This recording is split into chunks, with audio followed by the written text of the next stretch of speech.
Hello, this is Ben Television News Roundup, a compilation of major stories in the weekend.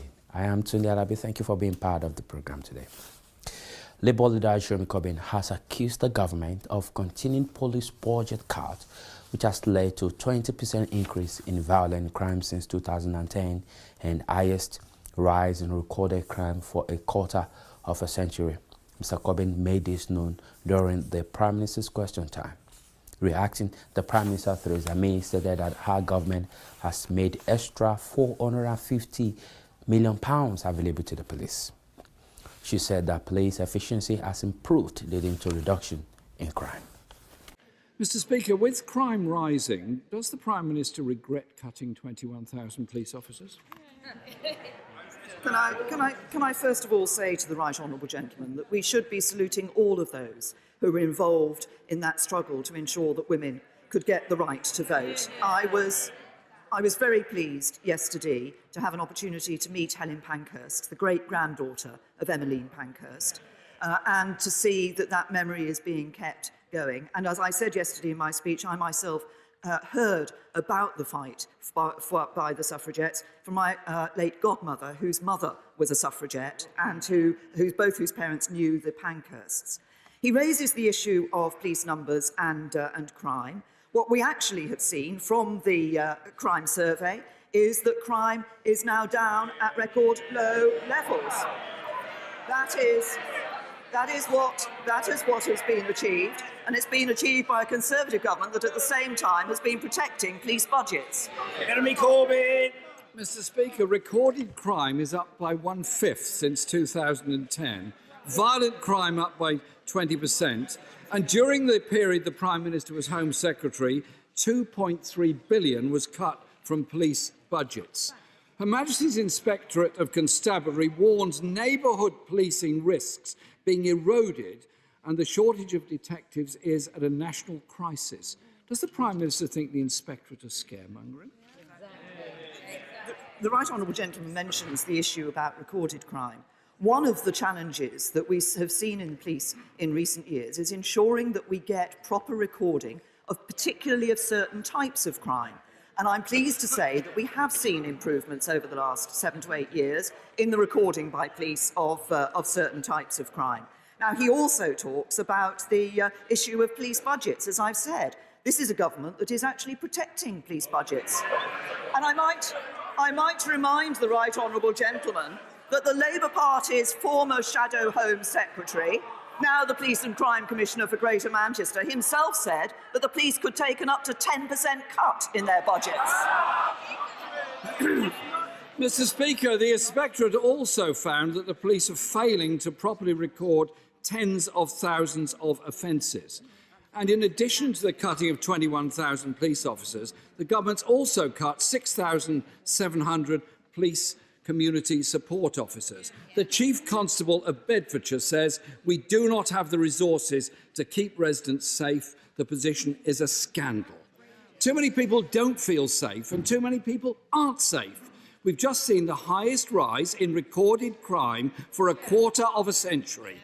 The Chief Constable of Lancashire said the government's police cuts had made it much more difficult to keep people safe. Is he wrong?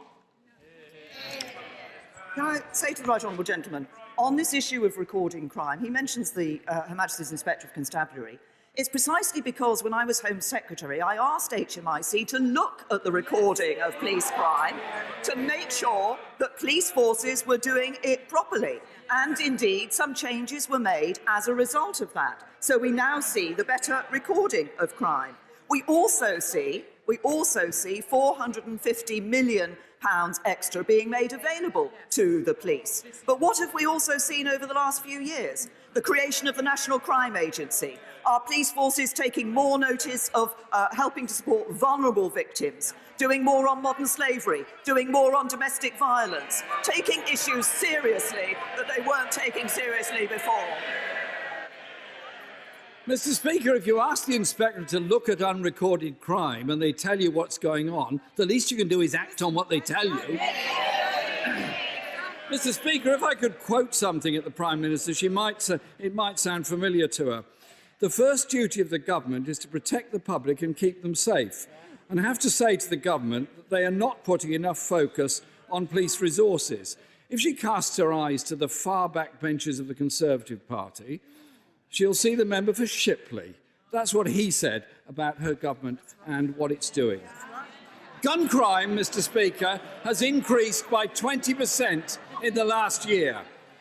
The Chief Constable of Merseyside said recently, "Have I got sufficient resources to fight gun crime?" No, I haven't. Does the Prime Minister think he's crying wolf? The right honourable gentleman can't get away from the fact that what the government is doing is protecting police budgets. In fact, not just protecting police budgets, but increasing with 450 million extra pounds. What we are also doing is ensuring that our police have the powers that they need to do the job that we want them to do. I seem to remember the right honourable gentleman doesn't have that good a record when it comes to increasing the powers for the police to do their job. Mr. Speaker, since 2015, direct government funding to the police has fallen by 413 million. The Chief Constable of the West Midlands, Dave Thompson, said the current flat cash settlement for policing means force budgets will fall in real terms. As well as police cuts, other public service cuts are clearly contributing to the rise in crime. 3,600 youth workers have lost their jobs. 600 youth centres closed and boarded up.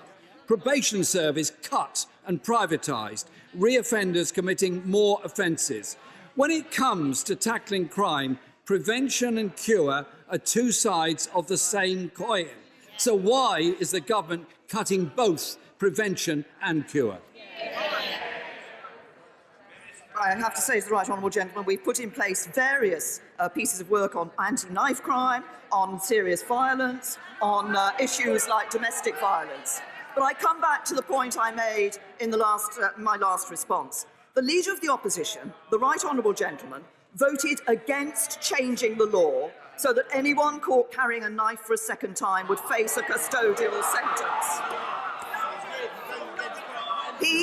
He has called for much shorter sentences for those who break the law. And he might want to reflect on the fact that when there was a Conservative mayor in London, knife crime went down. Now there's a Labour mayor in London, knife crime is going up. Jeremy Corbyn! Mr. Speaker, I am very clear that crime is, of course, wrong. The way you deal with it is by an effective probation service, is by community service orders, is by the rehabilitation of offenders. And what she said goes to the heart of the Prime Minister's record. She, Mr. Speaker, was Home Secretary for 6 years. Crime is up, violent crime rising, police numbers down, and chief constables saying they no longer have the resources to keep communities safe. After 7 years of cuts, will the Prime Minister today admit that her government's relentless cuts to police, probation services and social services have left us less safe? The reality is you can't have public safety on the cheap. Brexit has become a turning point for the European Union, considering the influence of the UK in the EU. Many observers are continuing to predict a possible uncertain future for the EU as far-right politicians and nationalists gain more momentum across Europe. Analysts say rising unemployment, slow economic growth, migration and terrorism are fueling the fears of uncertain future for the EU. European policymakers and analysts often compare the European integration project to a bicycle that must keep going forward to avoid falling over. Some experts say the EU will pedal along. Others worry the European bicycle seems increasingly wobbly. Britain's vote to leave the bloc, attempts to reassert national sovereignty by Poland and Hungary, the poorest election showing since 1945 by German Chancellor Angela Merkel's conservative bloc, and the far-right surge in her country are fueled by fears that too much national sovereignty has been relinquished to Brussels. Are we witnessing the beginning of the end of the European project? and a return to a Europe of individual nation states practicing hard sovereignty with closed borders. According to Gedmin, the EU's founding concept of political and economic cooperation, which has given the Europeans decades of peace and prosperity, is being swiftly undone. It's a number of things coming online all at once. Globalization, I'd like to suggest. Developments in technology, I'd like to suggest. The refugee crisis, I'd like to suggest. Russian revanchism, Brexit, American retrenchment. The ruling elites are also seen as incompetent or unwilling to solve ordinary people's problems. The discontent that has emerged from those people who no longer feel that they are living the middle-class dream. For Europe to be seen as relevant to these people, they have to address their concerns. The EU's social and political upheaval was magnified by the arrival of 1 million new migrants and asylum seekers, most of whom are Muslims. It brought a sense among many Europeans that they have become a minority in their own country, says Gedmin. But it's a trigger for people thinking about nationality, patriotism, identity, social cohesion, security, external relations with other countries and the United States, and now it all comes crashing in. Development of the EU has largely been driven by Germany, France, and Britain. French and German leadership was essential to establishing the common European currency, the euro. France and the United Kingdom were key in forging common EU foreign and security policies. Post-World War II Europe also received steadfast U.S. support. But times are changing in that regard too, says Sabo. Issues of sharing burdens and responsibilities among the transatlantic partners grew more prominent under the Trump administration. It's very hard to see it playing the kind of constructive role it played in Europe over the last 50, 60 years. So that's going to be a very tough issue for the Europeans, and they're going to have to, it's going to be their fate. Their fate's back in their hands. Most analysts agree Europe will have to learn to ride the storm rather than hide from it. The face-off between U.S. Congress and President Donald Trump over the future of Dreamers and immigration bill seems now to be close to being resolved. The status of 1.8 million undocumented immigrants brought to the U.S. as children looks uncertain as the deadlock continues. Just as a budget deal appeared close on Capitol Hill, the president injected an element of uncertainty.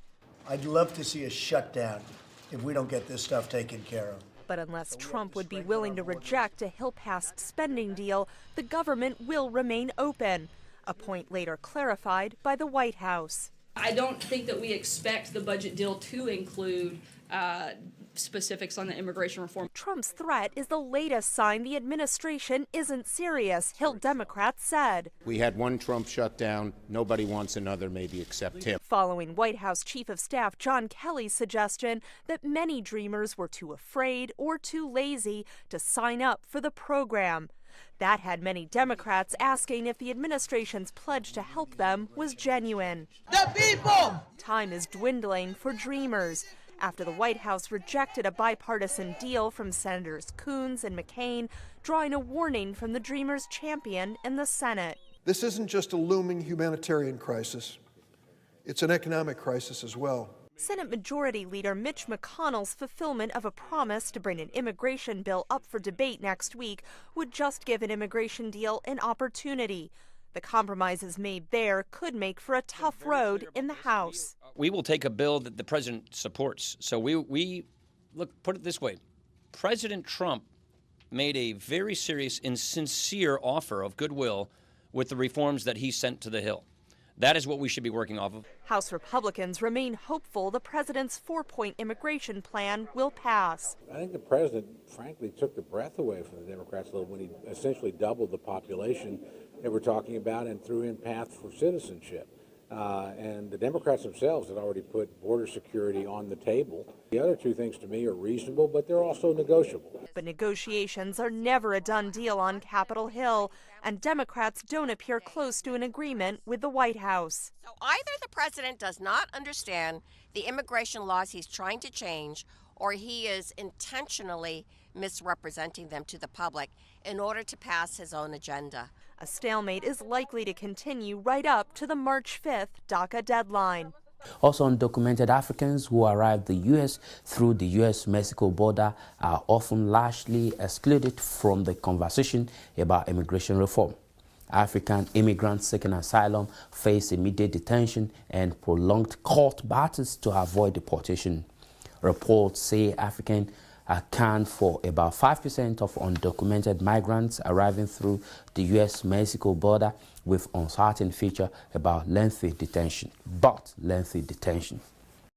Most of the clients for Texas immigration lawyer Priscilla Olivares are Latino migrants arrested after crossing the border from Mexico. Lately, she's been seeing more African migrants detained along this route. Though their journeys may be different, many of their stories are the same.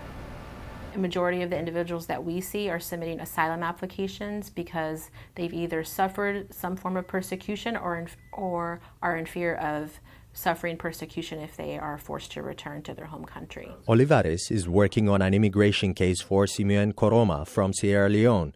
He's being held at this Texas detention center. The U.S. Department of Homeland Security would not allow VOA Inside to interview Koroma, so we spoke to him on the phone. I left Sierra Leone because of the persecution I suffered. For Simone, it means that he is in danger of being returned back to his home country.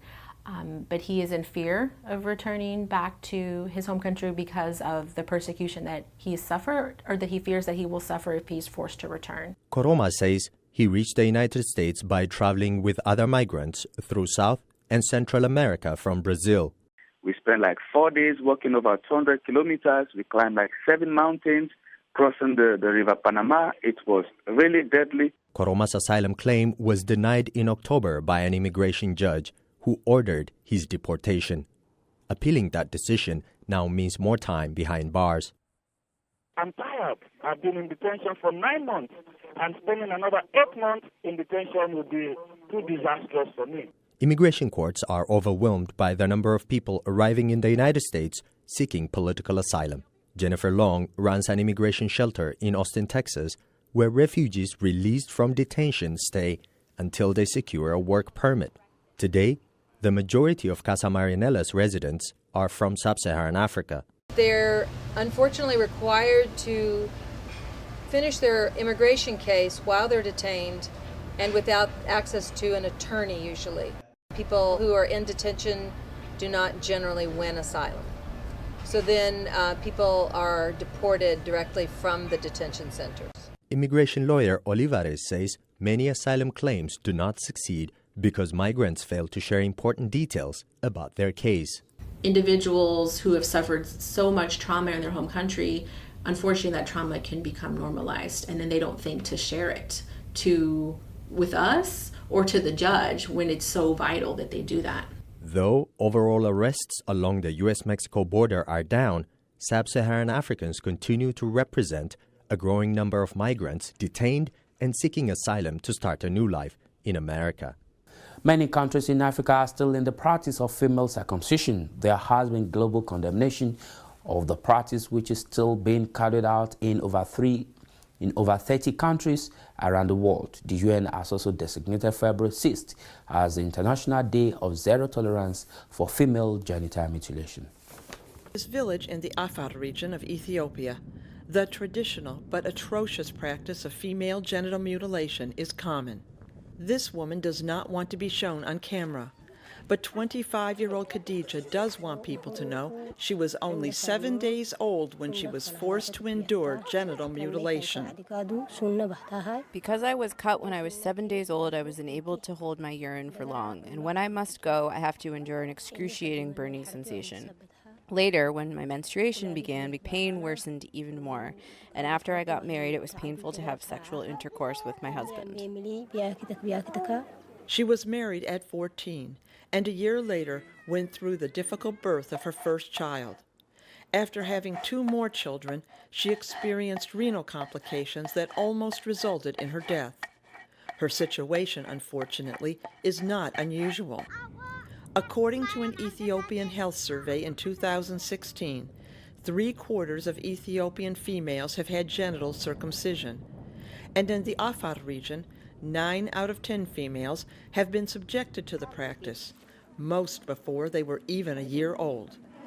A doctor at a hospital in Afar says it is hard to change the attitudes of families toward female circumcision because it is the cultural norm. But he says he can make it easier for women to deliver their babies.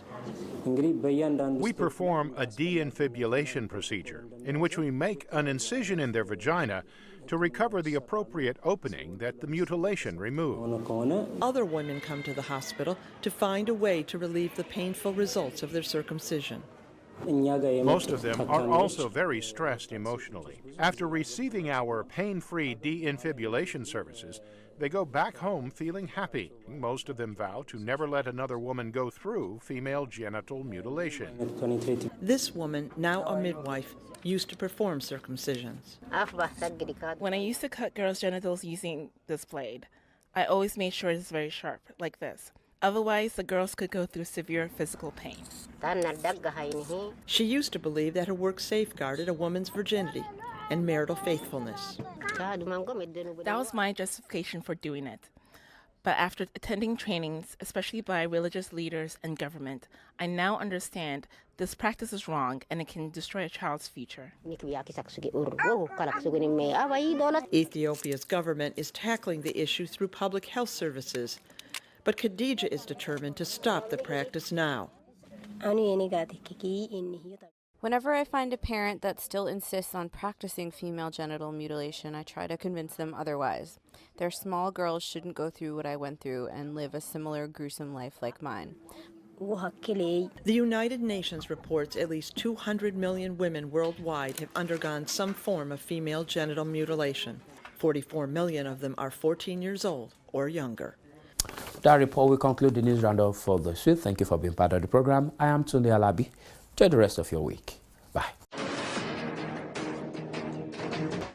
Regardless resident status abroad, living outside the shores of one's homeland can really be challenging and sometimes very difficult. Let's be sincere, to keep pace with updates from the host country abroad can really be difficult.